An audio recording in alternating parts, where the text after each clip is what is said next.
As you may have noticed yourself, in the Catholic Church of today, there is a lot of talk going on about renewal. Now, when I hear people talk about renewal, I myself have always a tendency to feel somewhat skeptical.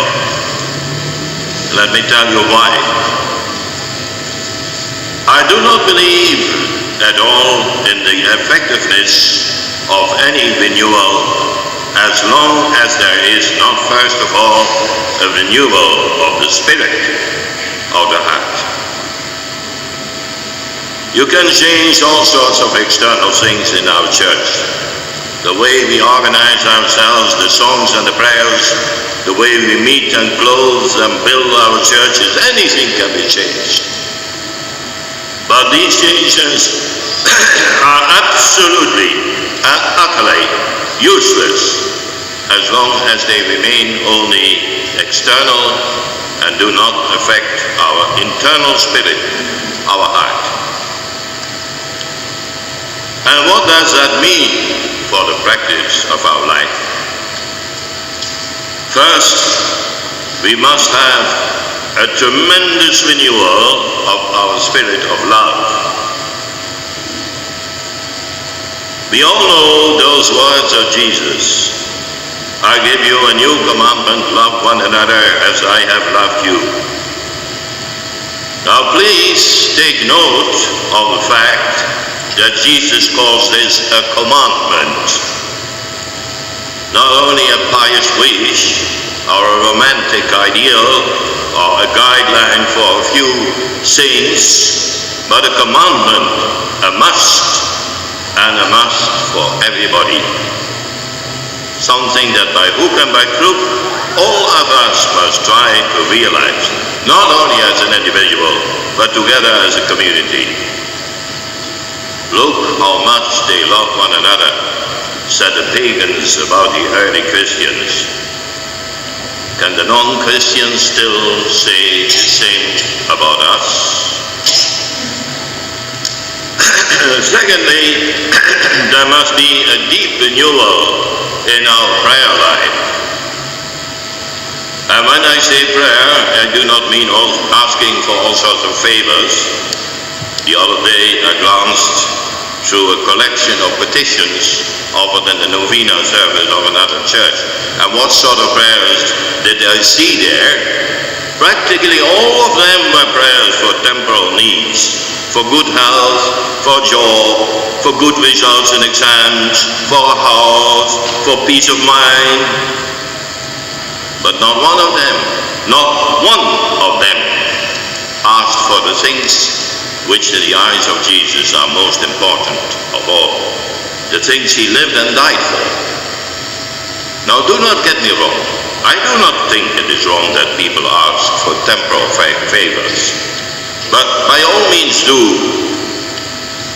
But the shocking part for me is that so many Christians do not seem to be very much interested anymore in what Jesus wanted them to pray for in the first place. Jesus, make us one with yourself. Jesus, fill us with your presence, with your heart, with your love, with your Holy Spirit. Certainly, there must be a big renewal in our missionary zeal. If we really have the Spirit of Christ in our hearts, then we know instinctively that we are Christians not just only for ourselves, but also for others. Now, when we speak about mission, we do not only mean just talking about Jesus.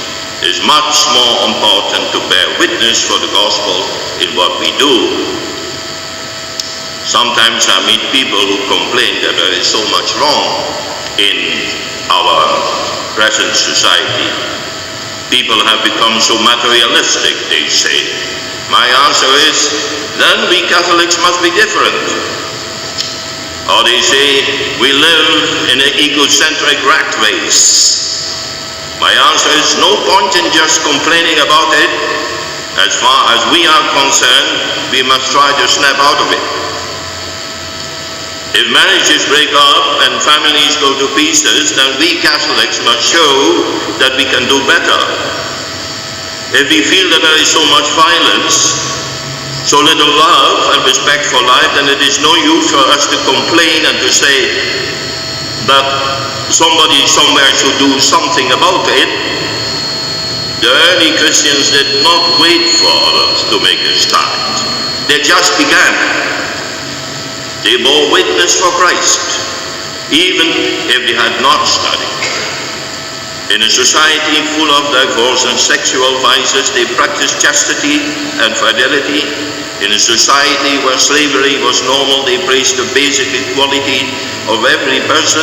In a society of violence and idolatry, they preached sometimes at the cost of their lives, and not appreciating by their father and mother for it, or the brothers or sisters or friends around them. They preached the God of Jesus and his new commandment of life.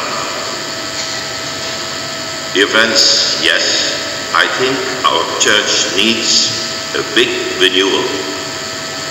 But then a renewal not just of external things, of just singing a bit like this or singing a bit like that, or swaying the thunderbolt so high or so low, but a renewal of our heart. And for such a renewal, you cannot begin by pointing at others. It must begin with me. In the gospel of today, we hear Jesus say to the people, I have come to set the earth on fire, and how I wish it were blazing already. Jesus wants to change all of us into fire, to set us ablaze with the fire of a new love.